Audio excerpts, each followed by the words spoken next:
رحم الله من قرأ الفاتحة.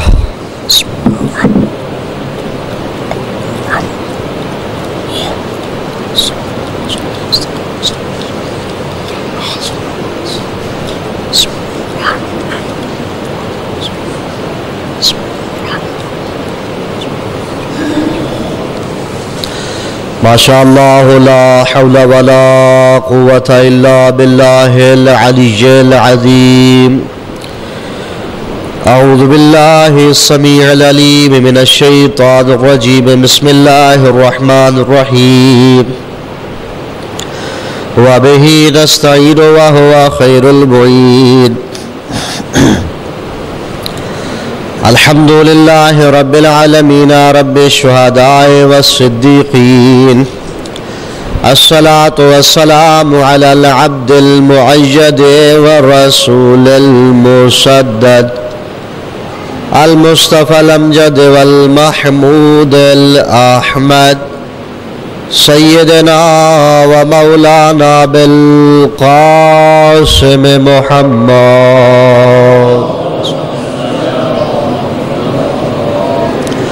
والصلاة والسلام على آله الطيبين الطاهرين المعصومين. أما بعد فقد قال الله تبارك وتعالى في كتابه المبين وقوله الحق. بسم الله الرحمن الرحيم. يا أيها الذين آمنوا اتقوا الله حق تقاته ولا تموتن إلا وأنتم مسلمون. صلوات.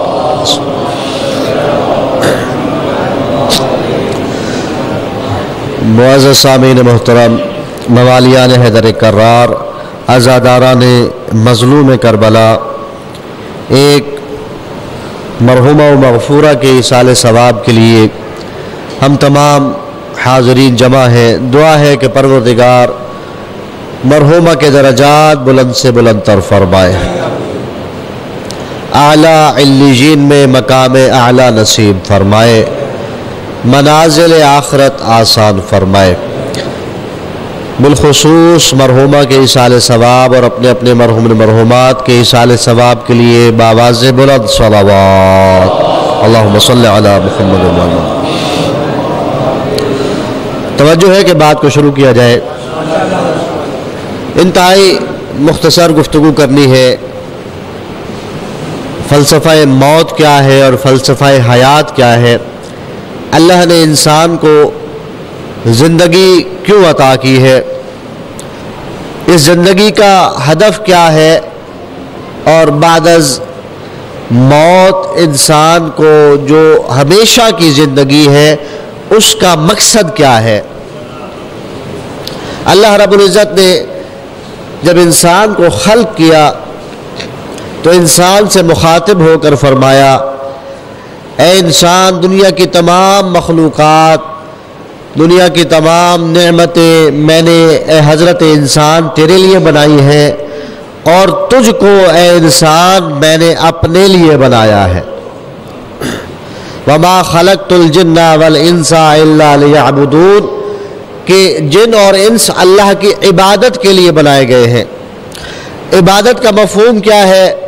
عام طور پر شاید یہ سمجھا جاتا ہے کہ نماز و روزہ، حج، زکوٰۃ اور خمس جہاد کے اندر صرف پنہا ہے، صرف یہی چیز عبادت ہے. نہیں، بلکہ فرمایا اگر کوئی شخص کسی کے ساتھ اچھے اخلاق کے ساتھ پیش آ جائے یہ بھی عبادت ہے. کوئی کسی یتیم کے سر پر ہاتھ دست شفقت کے ہاتھ کو پھیر دے، فرمایا یہ بھی عبادت ہے. اور اگر کوئی یتیم کے سر پر ہاتھ پھیرے، فرمایا کہ جتنے بال اس ہاتھ کے نیچے آئیں گے اللہ رب العزت اس دست شفقت پھیرنے والے کے اتنے گناہوں کو معاف فرما دے گا.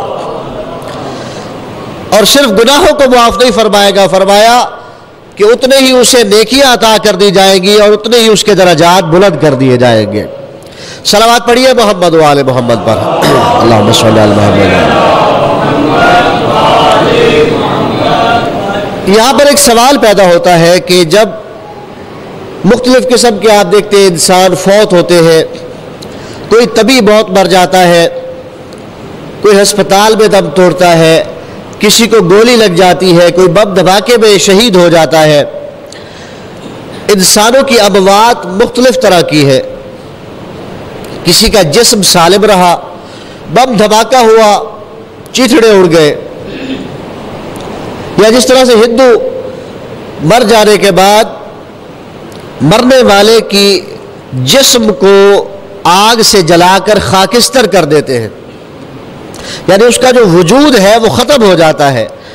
اور ہم شیعہ اثنا عشریہ اس بات پر یقین رکھتے ہیں کہ جو برزخ کی زندگی ہے وہ صرف روحی زندگی نہیں بلکہ وہ جسمی زندگی بھی ہے۔ تو کیا صرف وہ شیعوں کی جسمی زندگی ہوگی؟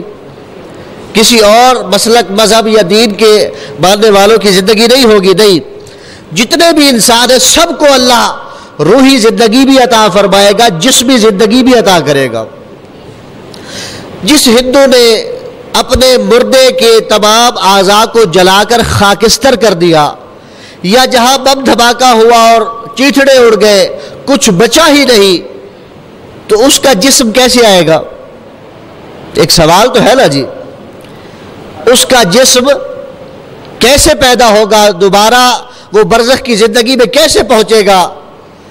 سب سے پہلا جواب تو یہ ہے کہ جو سورہ یاسین میں اللہ رب العزت نے قرآن پڑھنے والوں کو جس طرح بھی محترم قرآن کی پڑھنے کے ثواب کے بارے میں اور قرآن کی تلاوت کی اہمیت کے بارے میں فرما رہے تھے، قرآن پڑھنے والوں کو عطا فرمایا کہ وہ اللہ جس نے تمہیں پہلے خلق کیا ہے، اس خلق شدہ کو دوبارہ بنانا اس کے لیے کوئی مشکل کام نہیں ہے۔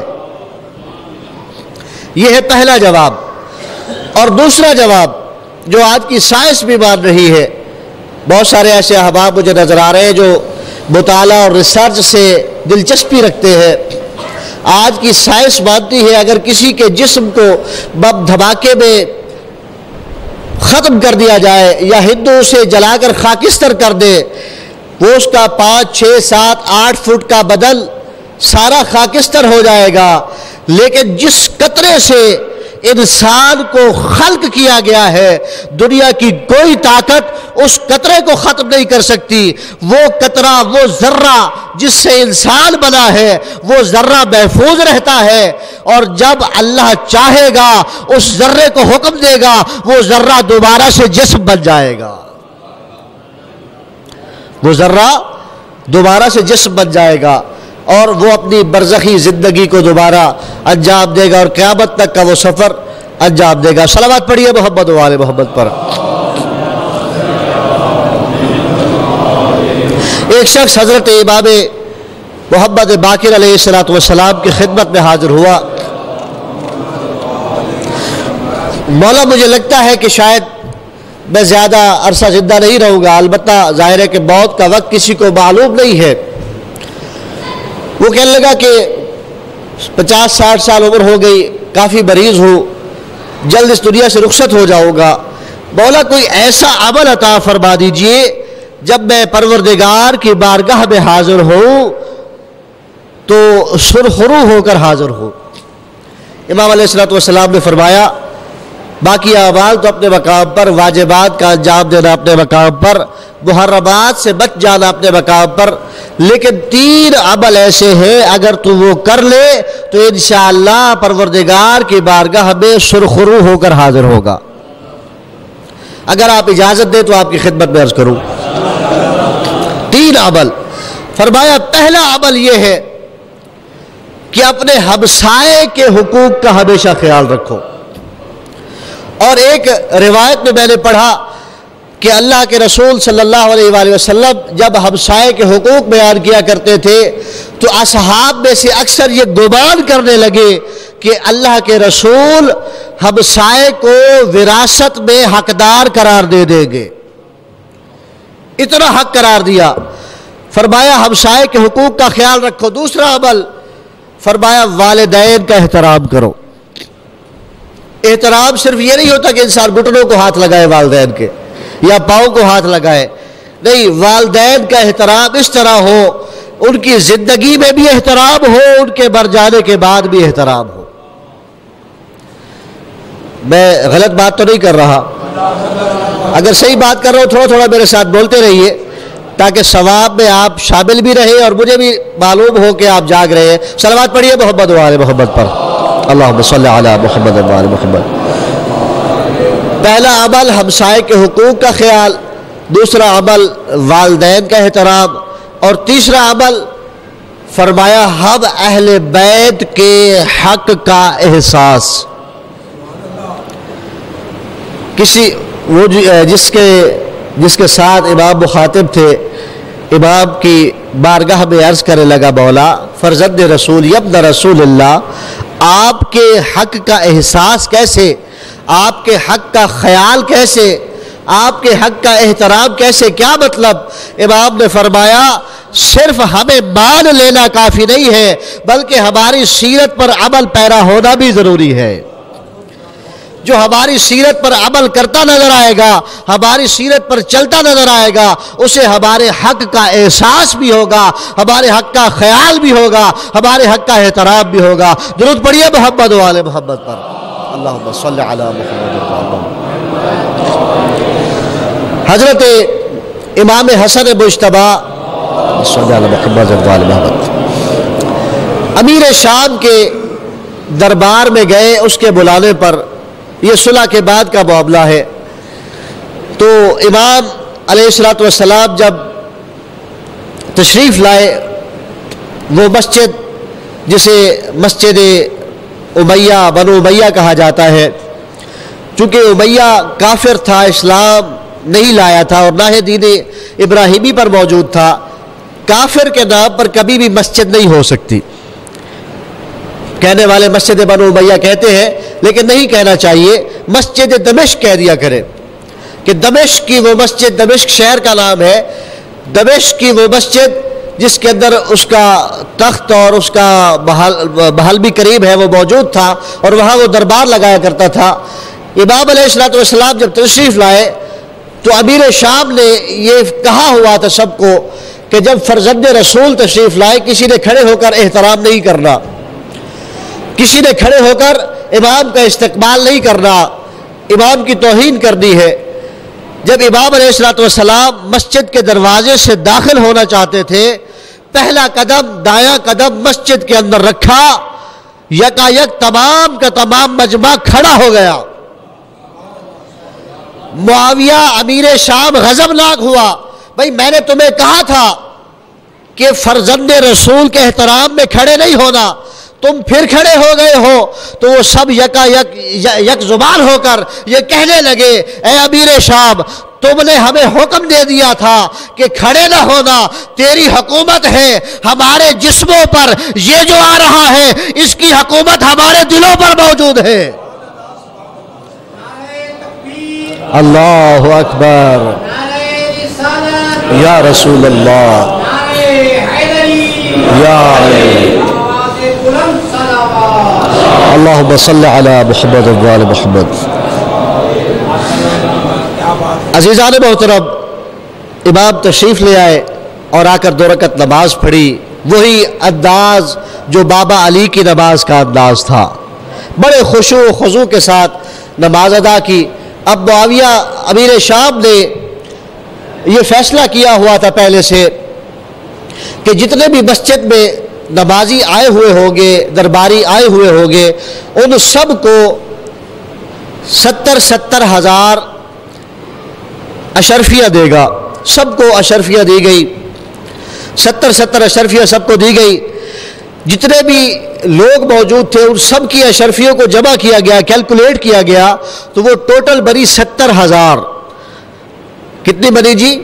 70,000. 70 اشرفیہ سب کو دی گئی. جب وہ کیلکولیٹ کی گئی، جمع کی گئی، تو کل بنی 70,000. اب بیت المال کے انچارج کو امیر شام مخاطب ہو کر کہنے لگا، یہ جتنی اشرفیہ میں نے تمام درباریوں کو دی ہے، اتنی ہی اشرفیہ حسن ابن علی کو دے دو. امام نماز کے عالم میں تھے، نماز کو ختم کیا، وہ اشرفیہ لے کر امام کے پاس آیا، اس مال کو وہاں رکھ دیا۔ امام متوجہ نہ ہوئے مال کی طرف اور رخصت ہونا چاہتے تھے۔ جب اٹھے اور اس جگہ پر آئے جہاں پر پہلا قدم اندر رکھا تھا، اب بایاں قدم باہر رکھنا چاہتے تھے۔ امام کا ایک چاہنے والا، امام کا ایک محب آگے بڑھا، امام کی جوتیوں کو سیدھا کر دیا۔ توجہ رکھیے گا، جب امام کی جوتیوں کو سیدھا کیا نا، امام نے فرمایا اے میرے غلام، اے میری محبت رکھنے والے، وہ 70,000 اشرفیہ تیری ہوئی۔ جب معاویہ 70,000 اشرفیہ دے رہا تھا تو کہہ رہا تھا اے حسن ابن علی، میں ہندہ کا بیٹا ہوں، اب علی کا فرزند حسن جوتیاں سیدھے کرنے والے کو 70,000 اشرفیہ دے کر معاویہ کی جانب متوجہ ہو کر فرمایا اے معاویہ دیکھ، میں فاطمہ کا بیٹا ہوں۔ دم دم دم دم ہر دم ہر دم آواز بلند سلوات اللہم صلی اللہ علیہ وسلم۔ اے امیر شام، تیری سخاوت لوگوں کو مرعوب کرنے کے لیے ہے، ہماری سخاوت لوگوں کو عطا کرنے کے لیے ہے۔ مرعوب کرنا اور ہوتا ہے، عطا کرنا اور ہوتا ہے۔ روب کے لیے خرچ کرنا اور ہے اور دست سخا بڑھانا اور ہے۔ امام علیہ السلام کا ایک فرمان آپ کی خدمت میں عرض کر کے بات کو آگے بڑھا کر انتہائی مختصر 2 جملے آپ کی خدمت میں عرض کرنے۔ امام علیہ السلام نے فرمایا، مولا امام حسن مجتبی کا ہی فرمان ہے، صلوات بھیجیے محمد و آل محمد پر، اللہم صلی علی محمد۔ کل امر ذی بال لم یبدا بسم اللہ الرحمن الرحیم وہو ابتر، کہ ہر وہ کام جو بسم اللہ کے بغیر شروع کیا جائے وہ نامکمل رہتا ہے۔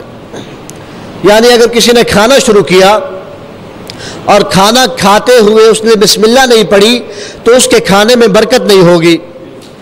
کسی نے کاروبار شروع کیا، کاروبار شروع کرتے ہوئے اس نے بسم اللہ سے اس کا آغاز نہیں کیا تو اس کاروبار میں برکت نہیں ہوگی۔ ہر کام فرمایا بسم اللہ سے شروع کرو۔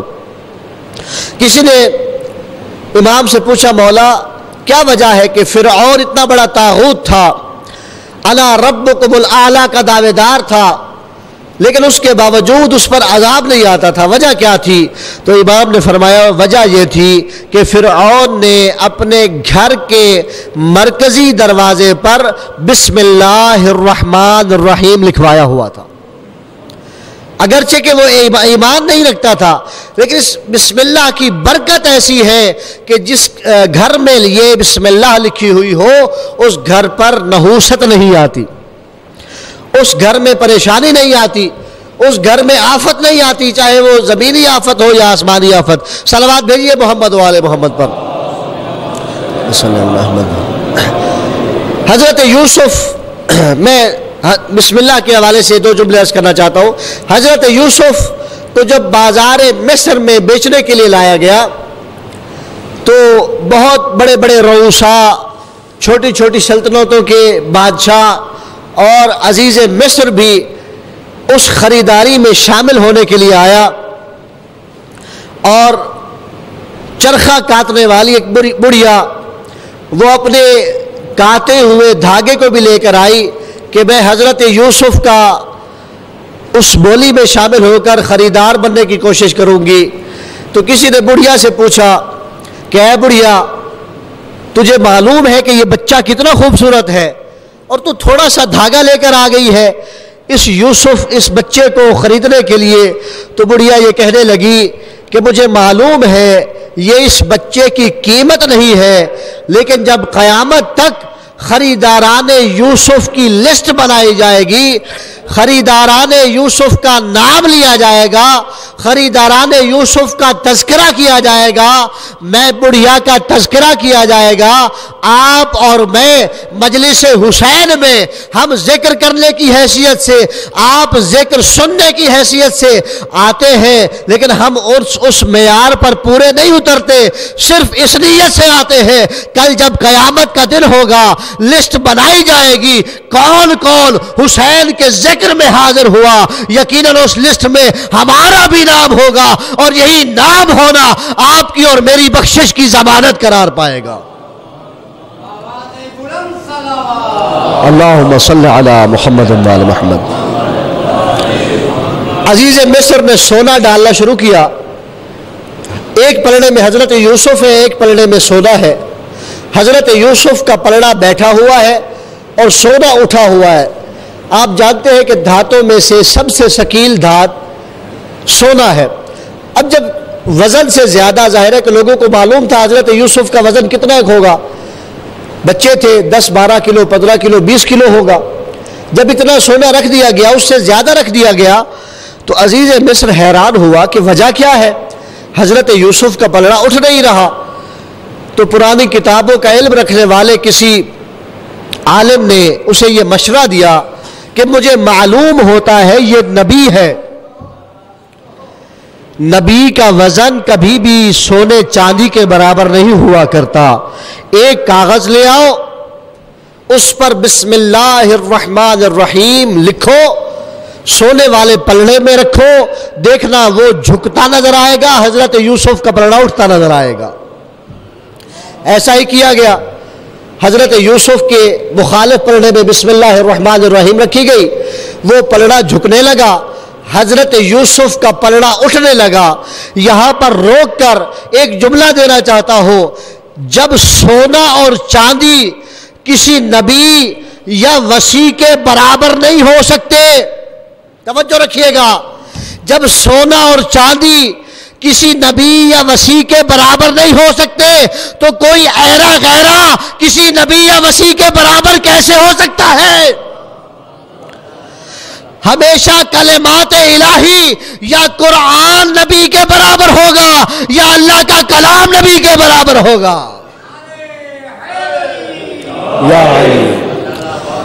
بس بات کو ختم کرتے ہوئے بسم اللہ کا بہت مقام ہے، اور جب ہم عام طور پر میت کو اٹھاتے ہیں نا منزل دینے کے لیے، تو خاموش منہ سے، خاموش زبان سے، خاموش ہونٹوں سے اٹھا رہے ہوتے ہیں۔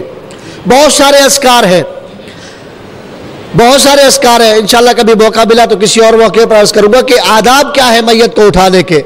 لیکن فرمایا کہ اگر تمہیں کوئی ذکر نہیں آتا، ظاہر ہے بہت سارے ایسے لوگ ہوتے ہیں جو نہیں سیکھ پاتے، کوئی ذکر نہیں آتا، بسم اللہ الرحمن الرحیم تو ایسا ذکر ہے جو کوئی اگر جاہل بھی ہو، کسی کچھ بھی معلوم نہ ہو تو یہ ذکر یاد ہوتا ہے اسے۔ فرمایا بسم اللہ الرحمن الرحیم پڑھ کر اس میت کو اٹھاؤ، اور فرمایا کوئی شخص اگر بسم اللہ الرحمن الرحیم پڑھ کر اس میت کو منزل دے رہا ہوتا ہے تو اللہ اپنے فرشتوں سے یہ حکم دیتا ہے، فرماتا ہے، مخاطب ہوتا ہے، اے فرشتوں، جس میت کو اٹھانے کے لیے میرے بندے بسم اللہ کا سہارا لے رہے ہیں، اس میت کے سارے گناہوں کو بخش دو، اس میت کے سارے گناہوں کو بخش دو۔ اور جب قیامت کا دن ہوگا نا، یہ بسم اللہ پڑھنے کی عادت ہمیں ڈال لینی چاہیے۔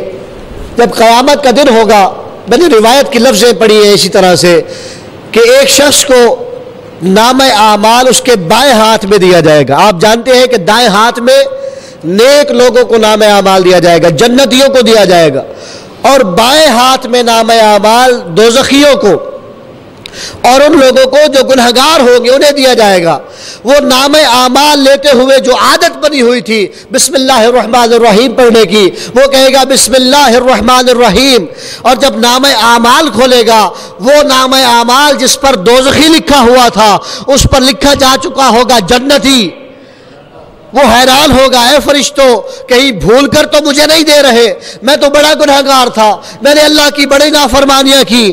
تو وہ فرشتے کہیں گے ہم سے خطا نہیں ہوتی، ہم سے غلطی نہیں ہوتی، یہ پروردگار نے تیرا جو نام اعمال تھا تیرے گناہوں کے سبب جہنم والا تھا، لیکن جب تو نے اس پروردگار کو اس مقام پر بھی رحمان و رحیم کے نام سے یاد کیا ہے، اللہ نے تجھے دوزخی سے جنتی بنا دیا ہے، دوزخی سے۔ اللہم صلی علی محمد و آل محمد۔ بس آخری دو جملے سن لیجئے، اس بسم اللہ کا مقام کیا ہے۔ مسجد کوفہ کے اندر امیر المؤمنین مولا متقیان حضرت علی ابن ابی طالب علیہ السلام صلی اللہ محمد و محمد خطبہ ارشاد فرما رہے تھے، اور خطبے میں مولا نے فرمایا کہ اگر کوئی شخص بسم اللہ پڑھ کر کھانا کھائے تو وہ کھانا اسے تکلیف نہیں دیتا، یعنی فوڈ پوائزنگ نہیں ہوتی، وہ کھانا لڑتا نہیں ہے۔ اسادر کھانا لڑ گیا سی فلاں کھانا کھادا ہے او دے واسطے پریشانی کا سبب بڑھ گیا، وہ کھانا اس کے لیے تکلیف کا باعث ہوا۔ فرمایا کوئی بندہ بسم اللہ، یہ علی ضمانت دے رہے ہیں، علی مولا ضمانت دے رہے ہیں، بسم اللہ الرحمن الرحیم پڑھ کر کوئی بندہ کھانا کھائے وہ کھانا اسے نقصان نہیں دیتا، تکلیف نہیں دیتا۔ ایک شخص کھڑا ہو گیا، مولا متقیان آپ نے فرمایا بسم اللہ الرحمن الرحیم پڑھ کر کھانا کھاؤ، کھانا تکلیف نہیں دیتا، میں نے رات کھانا کھایا اور اس کھانے نے مجھے بہت تکلیف دی، در حالانکہ میں نے بسم اللہ الرحمن الرحیم پڑھ کر کھانا کھایا۔ تو امام علیہ السلام نے فرمایا رات یہ تو دلوں کے حال جانتے ہیں نا، انہیں تو بتلانے کی ضرورت نہیں کہ کیا کھایا تھا، علی کو معلوم تھا کیا کھایا تھا۔ مولا نے فرمایا رات تو نے کھانا کھایا ہی نہیں، تو نے مختلف کھانے کھائے، ایک کھانا کھاتے ہوئے تو نے بسم اللہ پڑھی لیکن دوسرا کھانا کھاتے ہوئے بسم اللہ نہیں پڑھی۔ جس کھانے پر تو نے بسم اللہ پڑھی اس کھانے نے تجھے تکلیف نہیں دی، جس پر بسم اللہ نہیں پڑھی اس نے تجھے تکلیف دی ہے۔ میں علی ضمانت دیتا ہوں جس کام کو بھی بسم اللہ پڑھ کر شروع کیا جائے گا وہ کام تمہارے لیے رحمت کا سبب بن جائے گا۔ صلوات پڑھیے محمد و آل محمد پر، صلی اللہ علیہ محمد۔ بس انتہائی اختصار کے ساتھ کام لیتے ہوئے مجھے چونکہ منزل مصائب کی جانب بھی بڑھنا ہے، شیخ مرتضیٰ انصاری کا آپ نے نام سنا ہوگا، عالم اسلام کے بہت بڑے مجتہد ہو گزرے ہیں، اور یہ وہ مجتہد ہیں جن پر مولا متقیان امیر المومنین حضرت علی ابن ابی طالب علیہ السلام کا خاص کرم تھا، جن پر نجف اشرف میں آپ درس دیا کرتے تھے۔ ایران کا ایک طالب علم شیخ مرتضیٰ انصاری کی خدمت میں آیا درس حاصل کرنے کے لیے۔ جب وہ وہاں پر آیا کچھ عرصہ درس میں بیٹھا لیکن اسے درس سمجھ نہ آتا، اسے درس کی سمجھ نہ آتی کہ شیخ مرتضیٰ انصاری کیا درس دیا کرتے ہیں۔ بڑا پریشان ہوا، امیر المومنین کی زری اقدس پر حاضر ہوا، وہاں جا کر اس نے اپنے آپ کو باندھ دیا مولا کی زری کے ساتھ۔ آج بھی آپ اگر ایران میں جائیں، جو صحن انقلاب ہے جنہوں نے زیارت کی ہے، مولا ان کی زیارت کو قبول فرمائے، اور جو اب تک اس عظیم سعادت سے محروم ہیں، ذکر حسین کے وسیلہ سے مسجد میں بیٹھے ہیں، دعا مانگے کہ پروردگار اس عظیم ذکر کے صدقہ سے ہم سب کو حج بیت اللہ اور زیارات چہاردہ معصومین عطا فرمائے۔ صحن انقلاب کی طرف آپ نے دیکھا ہوگا کہ جو زری کے بالکل مقابل جالی ہے، وہاں مریض، بے سہارا، معذور لوگ، وہ لوگ درود پڑھیے محمد و آل محمد پر، اللہم صلی اللہ علیہ وسلم۔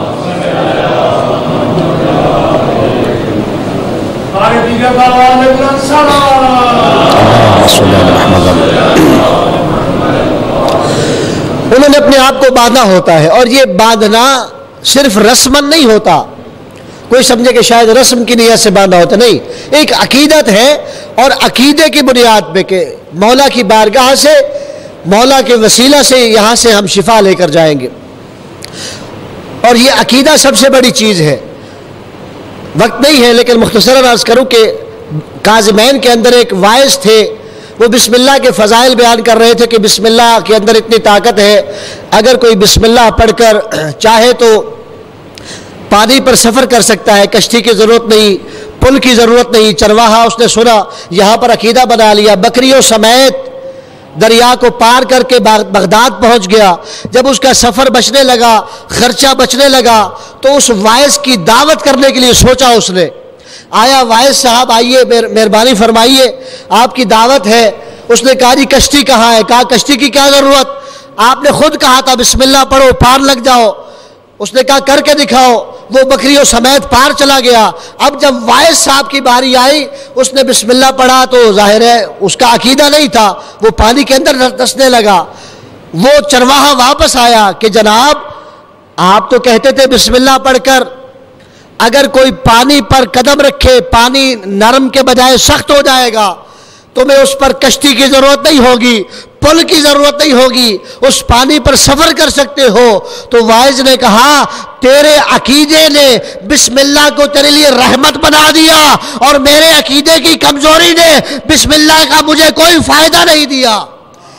یہ عقیدہ ہے جو دنیا میں بھی فائدہ دیتا ہے، آخرت میں بھی فائدہ دیتا ہے. عقیدے کو مضبوط بنائے، عقیدہ مضبوط ہوگا تو عمل فائدہ دے گا، اور اگر عقیدہ مضبوط نہیں پھر عمل کا کوئی فائدہ نہیں. صلوات پڑھیے محمد و آل محمد پر، اللہم صلی علی محمد و آل.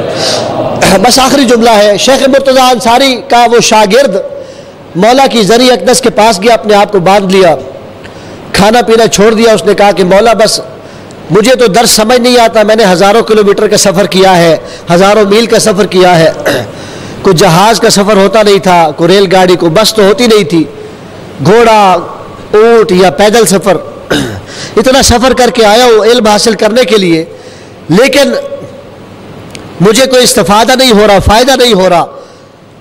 ایک دن گزرا، دوسرا دن گزرا، تیسرا دن گزرا. جب غنودگی چھانے لگی، کچھ کھا پی نہیں رہا تھا، تو کوئی عالم مکاشفہ میں کوئی ہستی آئی، انہوں نے آ کر کان میں پڑھا بسم اللہ الرحمن الرحیم. اب وہ وہاں سے اٹھا، شیخ مرتضیٰ انصاری کے درس میں آیا. اب ظاہر شیخ مرتضیٰ انصاری بہت بڑے مجتہد، اتنے بڑے مجتہد کہ ان کے 10 مجتہد ہیں، 12 مجتہد ہیں، 14 مجتہد ہو سکتے ہیں. ظاہر ہے کہ وہ ائمہ سے کسب فیض کرتے ہیں اور عوام تک پہنچاتے ہیں. اس زمانے میں وہ اکیلے واحد مجتہد تھے. اب شیخ کے درس میں آ کر بار بار سوال کرتا، اشکال کرتا، سوال کرتا. جب بار بار اشکال کرتا، سوال کرتا، باقی شاگرد ڈسٹرب ہوتے کہ پہلے اسے سمجھ کچھ نہیں آتا تھا، اب یہ بار بار سوال کرتا ہے، ہمیں بھی پریشان کرتا ہے. اب شیخ نے کہا کہ درس ختم ہونے دو، میں اسے خود سنبھال لوں گا. جب درس ختم ہوا نا، شیخ اس کے قریب گئے، اس کے اس کان میں، جس کان میں اس ہستی نے بسم اللہ پڑھا تھا، جا کر کچھ کہا. اگلے دن وہ درس میں آیا، خاموشی سے درس سننے لگا. بعد میں شاگردوں نے، طالب علموں نے اس طالب علم کو گھیر لیا. بھائی یہ معاملہ کیا ہے؟ پہلے تجھے کچھ سمجھ نہیں آتا تھا، پھر تو واپس آیا، تو زیادہ سے زیادہ سوال کرنے لگا، پھر شیخ نے تیرے کان میں کچھ کہا، اب تو بالکل خاموش ہو گیا ہے. تو اس نے کہا بھائی معاملہ یہ تھا، میں مولا کی بارگاہ میں تھا، مولا سے توسل کر رہا تھا، مولا مجھے کچھ سمجھ نہیں آتا، میرا ظرف کمزور ہے، علم آ نہیں رہا. مولا نے میرے کان میں بسم اللہ الرحمن الرحیم پڑھی. جب بسم اللہ پڑھی میرا ظرف وسیع ہوا، علم کا ظرف بڑھا، علم آنے لگا. میں آیا شیخ کے درس میں اپنے علم کی بنیاد پر جو بسم اللہ کی وجہ سے مجھے ملا تھا، اشکال کرنے لگا، سوال کرنے لگا.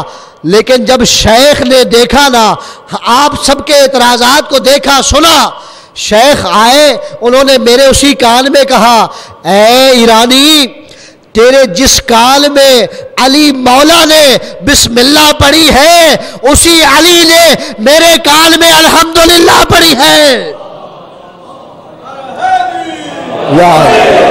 پوری سورت فاتحہ مجھے سکھائی ہے.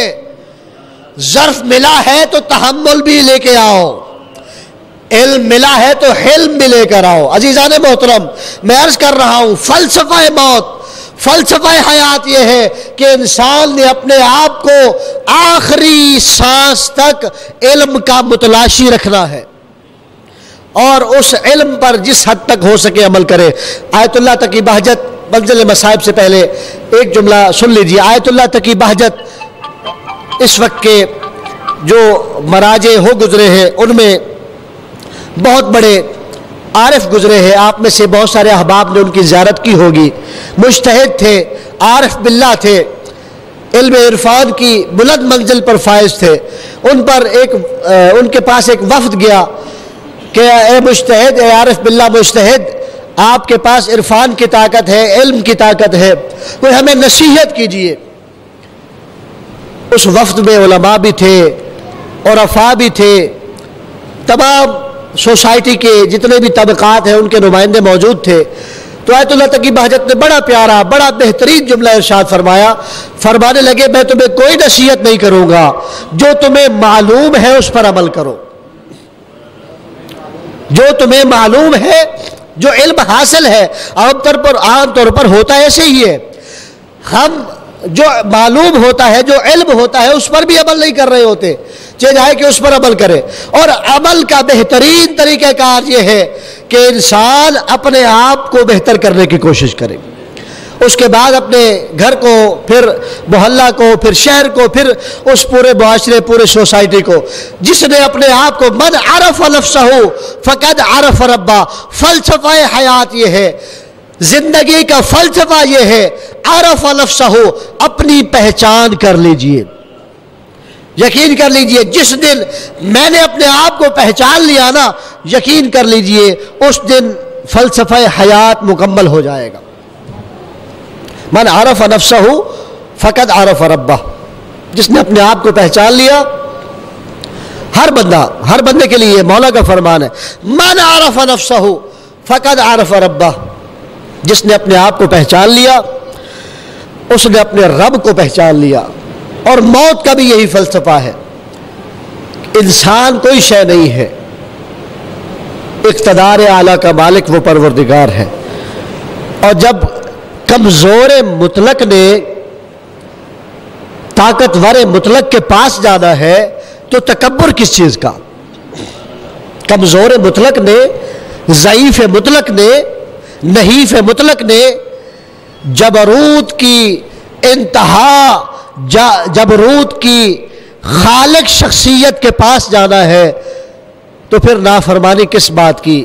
آئیے متوسل ہو ان ہستیوں کے ساتھ کہ جن کے وسیلے سے ہم نے جنت میں جانا ہے۔ یقین کر لیجئے کوئی بندہ اپنے عمل کی بنیاد میں کبھی جنت نہیں جا سکتا۔ اور ہم جب کم میں تھے تو آگے پناہیان بہت بڑے مقرر ہیں ایران کے، فارسی زبان کے، اور ریسرچر بھی ہے، ایران ٹی وی پر، سرکاری ٹی وی پر ان کی تقاریر نشر کی جاتی ہے۔ وہ کہہ رہے تھے، یہ ان کے جملے ہیں، وہ کہہ رہے تھے کہ بعید نہیں ہے کہ انبیاء بھی جنت میں نہیں جا سکتے جب تک کہ متوسل با اہل بیت نہ ہو، متوسل با اہل بیت نہ ہو۔ یہ یقین رکھیے کہ ہمارے عمل نے ہمیں جنت نہیں لے جانا۔ ہاں، اس کا یہ مطلب نہیں کہ ہم نے عمل نہیں کرنا، نہیں، یہ عقیدہ ہے کہ اہل بیت نے یہ جنت پہنچانا ہے، اور اہل بیت کی منشا کیا ہے، اہل بیت کا مقصد کیا ہے، اہل بیت کی تبلیغ کیا ہے، وہ عمل پر جتنا ہو سکے آپ عمل کیجئے۔ درود پڑھیے محمد و آل محمد پر، اللہم صلی علی محمد و آل محمد۔ آئیے پرسہ دے زمانے کے امام کو، وہ زمانے کا امام، کسی نے پوچھا تھا امام سے کہ امام زمانہ کس موقع پر کہاں ہوتے ہیں؟ کسی کہنے والے نے کہا تھا کہ ہاں، پورے سال کا تو نہیں معلوم کہ کہاں ہوتے ہیں، لیکن حج کے ایام میں امام مکہ المکرمہ میں ہوتے ہیں، اور مکہ المکرمہ میں بھی زیارت داہیہ آپ سنتے ہیں، پڑھتے ہیں، گریہ کرتے ہیں۔ میرے جملے نہیں ہیں، زیارت داہیہ کے جملے ہیں۔ وَلَأَبْكِيَنَّ عَلَيْكَ بَدَلَ الدُّمُوعِ دَمَا، کہ اے مولا حسین، میرا جی چاہتا ہے آپ کے مصائب پر میں پانی کے آنسو کے بدلے خون کے آنسو رہوں۔ آپ اور میں روتے ہیں، تھوڑی دیر کے لیے روتے ہیں، جب ذاکر عالم منزل مصائب پر آتا ہے تب گریا کرتے ہیں، لیکن زمانے کا امام مساء و صباحا، صبح بھی گریا کرتا ہے، شام بھی گریا کرتا ہے۔ عزیزو بزرگوں، دل چاہتا ہے ایک محترمہ کی سال ثواب کی مجلس ہے، اس بی بی کے مصائب بیان کروں جو بی بی بابا کے بعد زندہ رہی صرف 75 دن یا 90 دن۔ 75 دن یا 90 دن کتنے ہوتے ہیں؟ زیادہ نہیں ہوتے، بہت مختصر ہوتے ہیں۔ 75 یا 90 دن زندہ رہی، لیکن قبر تک کہتی رہی صبت علیہ مصائب لو انہا صبت علی الایام سرنا لیالیا۔ او بابا جان، جس کے لیے کھڑے ہو کر احترام کیا کرتا تھا، جس کی پیشانی کے بوسے دیا کرتے تھے آپ، آؤ نہ ذرا اپنی بیٹی کا مشاہدہ کرو۔ امت نے اتنے مصائب اٹھائے ہیں، اگر سفید دنوں پر آتے سیاہ راتوں میں بدل جاتے۔ عزادارو کتنے مصائب آئے ہوں گے، آپ کا کیا اندازہ ہے کتنے مصائب آئے ہوں گے بی بی پر؟ اتنے تو مصائب آئے نا، اتنے تو مصائب آئے بعد از وفات رسول کہ وہ بی بی اپنے مصائب کو بھول کر علی کے پاس آ کر بیٹھ گئی، اپنے شوہر نامدار کے پاس آ کر بیٹھ گئی، اور آ کر اندازہ لگائیے وہ بی بی جو اپنے بابا سے کہہ رہی ہے، بابا مجھ فاطمہ پر اتنے مصائب آئے ہیں، اگر سفید دنوں پر آتے سیاہ راتوں میں بدل جاتے۔ اللہ جانے اس فاطمہ کو کتنا ادراک تھا کہ علی کی مظلومیت کتنی ہے۔ علی مولا کے پاس آ کر بیٹھ گئی اور آ کر سوال کرنے لگی، اے علی، میں نے سنا ہے مدینہ کے لوگ آپ کو سلام نہیں کرتے۔ اجرکم اللہ، اجرکم اللہ، رونے کی کوشش کیجئے، پرسہ دینے کی کوشش کیجئے۔ جب علی مولا نے سنا نا، زہرا پوچھ رہی ہے مدینہ کے لوگ مجھے سلام نہیں کرتے، حضرت زہرا سے امیر المومنین نے فرمایا، اے فاطمہ، اگر بات صرف اتنی ہوتی تو قابل برداشت ہوتی۔ علی مدینہ کے رہنے والوں کو سلام کرتا ہے، مدینہ والے علی کو جواب تک نہیں دیتے۔ اجرکم علی اللہ، اجرکم علی اللہ۔ عزادارو، سیدہ کا آخری وقت قریب آیا، اپنے بچوں کو غسل دیا، نہلایا، سر میں کنگا دیا اور جائے اور یہ کہا، بیٹو جاؤ نانا کی قبر پر ماں مریض ہے، صحت یابی کی دعا کرو۔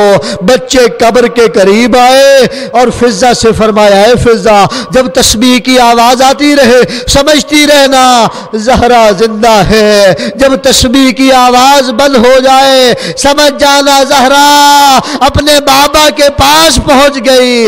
عزادارو، آواز بند ہوئی، بچے روتے ہوئے گھر میں داخل ہوئے۔